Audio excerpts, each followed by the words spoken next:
It is senior day for the Concord football team. 11 young men will be recognized prior to kickoff with the Braves of UNC Pembroke. Coach Brian Ferguson, happy to join us. Coach, 11 seniors, all, of course, from different backgrounds. You have really about a split. You have about 5 or 6 guys that have been here, for 4 or 5, even Vontae Pinnell, 6 years, and then about the same number of guys that, are kind of just not one-hit wonders, but guys that are one-year guys. They're here and then they're gone. So I want to start with your older guys: Vontae Pinnell, Delando Morris, Blaine Ferguson.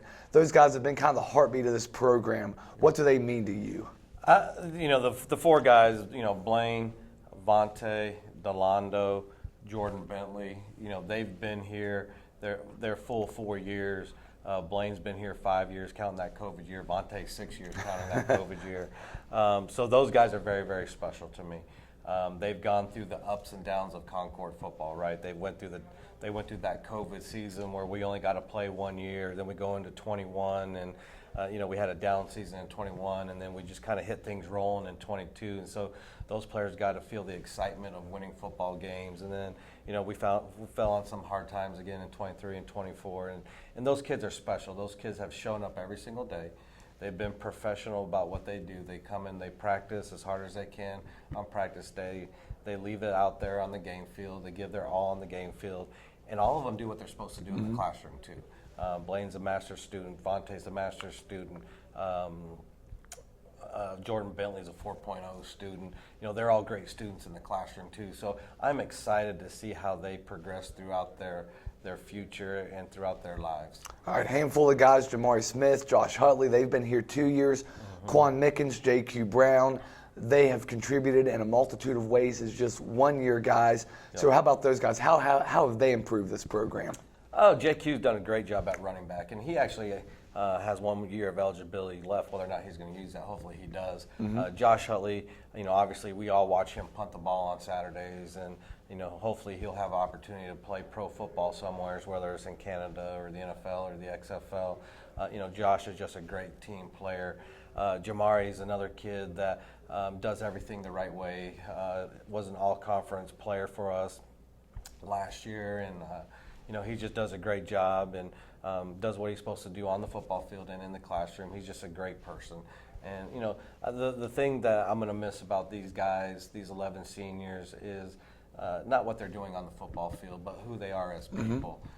You just see greatness in all of them. Unfortunately, they haven't had as many wins as that they would like.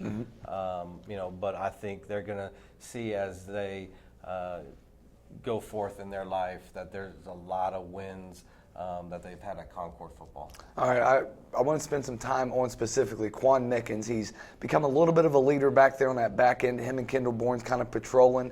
And Quan is one of just 14 guys in Division II with 3 fumble recoveries. He had his 3rd against Wheeling this past week. Is he kind of a ball magnet? How does he just constantly find the football, it seems like? Yeah, well, Quan's in the post. He's that last line of defense. And so, Quan's in the post, so he's going to go get a lot of tackles. I think he's like 4th or 5th in the conference also in solo tackles. And, Quan, when I recruited Quan to come in here and play for us last year, he was kind of that gap spot guy that he could play in the post, he could play nickel, he could play corner if needed to. And, unfortunately, with a lot of the injuries, he's now been forced into the free safety role for us. And, he's banged up, but he's doing the best that he can do back there. All right, UNC Pembroke, the opponent here in Week 11, a team that they're frankly 2 different teams. When they're on the road, they struggle to stop people. They don't score as much. At home, they absolutely blow people out. They are now averaging over 40 points per game, thanks in part to 3 consecutive games scoring at least 58 points in wins over West Liberty, Western State, and Frostburg State. Oh, they're fast and athletic. I think they're the most athletic team in our conference. So we're going to have to make sure that we do a good job offensive-wise, first of all, keeping Pembroke's offense off the field. And so offense, we got to make sure we're running the football. We got to make sure we're controlling the clock. We got to make sure we're converting on 3rd downs. We got to make sure that we're scoring in the red zone, right? So offense has got to really help out the defense by, converting on 3rd downs. And then defense is just, we got to get 11 hats to the ball. We got to get 11 guys to play full speed. We got to hit that ball carrier as many times as we can. We We got to make sure that we're able to align up to all their different formations that they're going to give us, and just play football. You know, this is the last game of the season. This is the last game for 11 guys. This is the last game for probably other players on our team. And so let's just go out there. Let's have fun. Let's enjoy the game of football that we're blessed to play, and let's see what happens.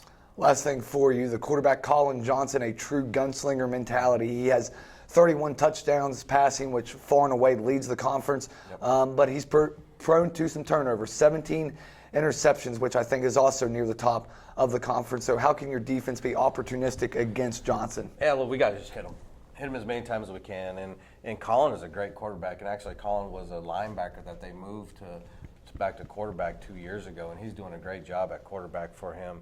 And he's a guy that wants to run the ball first and then throw the football off of that. And so the first thing that we got to do is when he is running the football, we need to make sure that we're punishing the ball carriers and we're getting 11 hats to the ball. And we just got to hit him as many times as we can, make him feel uncomfortable.